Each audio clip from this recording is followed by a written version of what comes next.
শুনো, তোমার সাথে একটু কথা বলবো। বইটা বন্ধ করো। হ্যাঁ তোমার সাথে একটু কথা বলবো, বইটা বন্ধ করো। হ্যাঁ হ্যাঁ এই যে তুমি এতগুলো বছর যাবত তোমার এই বীমার পিছনে লেগে আছো, তোমার কি মনে হয় তুমি আসলে এই বীমা কোম্পানিতে কাজ করার যোগ্য? যোগ্য না তোমার মনে হইলো কেন? কারণ একজন বীমা প্রতিনিধির যে পরিমাণ বিনয়ী হওয়া দরকার হয়, তুমি কি সেই পরিমাণ বিনয়ী? তুমি দুইটা কথা এখন মাত্র একটা মানুষকে বলবে, 3 নাম্বার কথা বলার সময় তোমার মেজাজ বিগড়ে যাবে। ঠিক আছে, কিন্তু আমি তো চেষ্টা করতেছি। চেষ্টা? তোমার এই বীমার যন্ত্রণায় আমি এই রিমা শুধুমাত্র তোমার এই সংসারটা করে যাচ্ছি। আমার জায়গায় যদি অন্য কোনো মেয়ে থাকতো, কবে তোমার এই সংসার ছেড়ে চলে যেত। আমিও একদিন চলে যাবো, দেখো সেদিন তুমি বুঝবা। কোথায় যাবা? মোল্লার তোর মসজিদ পর্যন্ত, আবার শ্বশুর করে চলে আসবা। কেন চলে আসবো? কেন? ভালোবাসার টানে। রাখো তোমার ভালোবাসা।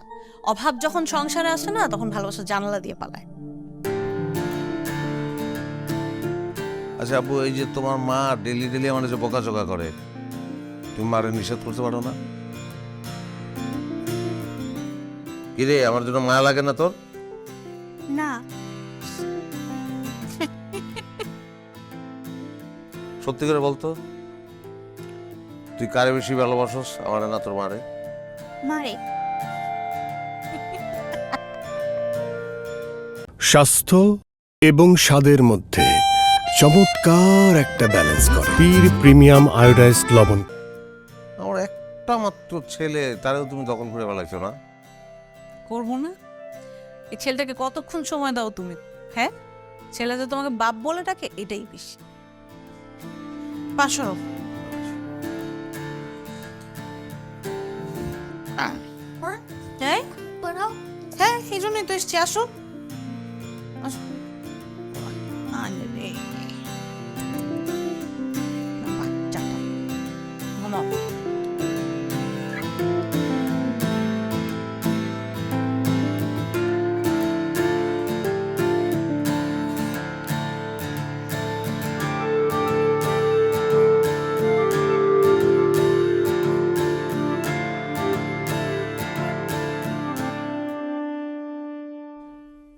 আরিফ সাহেব, আপনার পারফরমেন্সে কিন্তু কোম্পানি মোটে খুশি হতে পারছে না। এসব কি করছেন? আপনার ফিল্ড ওয়ার্ক এত দুর্বল কেন? স্যার, আসলে মিষ্টি কথায় আর চিরা ভেজানো যাচ্ছে না স্যার। স্যার, এখানে অ্যাকচুয়ালি ক্রাইসিস একটাই, সেটা হচ্ছে মৃত্যু। কারণ আমাদের ক্লায়েন্টদের মধ্যে কেউ যেহেতু মারা যায় নাই, সেহেতু আমরা মৃত্যু দাবি পরিশোধ করতে পারি নাই, এবং মৃত্যু দাবি পরিশোধ করতে না পারার কারণে আমাদের হাতে কোনো এক্সাম্পল নাই যেটা আমরা ক্লায়েন্টের দেখাতে পারি। এবং যেহেতু এরকম কোনো এক্সাম্পল ক্লায়েন্টকে দেখাতে পারছি না, সেহেতু আস্থা অর্জন করা টাফ হয়ে যাচ্ছে স্যার। You R right. তারপরে তো আমাদের কোম্পানিতে ক্লায়েন্ট বাড়াতে হবে। একটা কথা সবসময় মনে রাখবেন, ক্লায়েন্ট যত কমিশন তত। আর সবসময় আরিফ সাহেব একটা কথা মনে রাখবেন, মার্কেটিংয়ে পলিসি হচ্ছে 3টা। একটা হচ্ছে নেটওয়ার্কিং, দ্বিতীয়টা হচ্ছে মানুষের মনের ভেতরে ঢুকে যাওয়া, আর তৃতীয়টা হচ্ছে ক্লায়েন্টের আস্থা অর্জন, মানে বিশ্বাস অর্জন করা। আর একটা ঘাটতি আছে আপনার, সেটা হচ্ছে ক্লায়েন্টের সামনে আপনাকে বিনয়ী হতে হবে। আমি কি আপনাকে বোঝাতে পেরেছি? ওকে স্যার, আমি চেষ্টা করব। স্যার, আমি আসি তাহলে। Okay, best of luck. জি স্যার, আসসালামু আলাইকুম। ওয়ালাইকুম আসসালাম।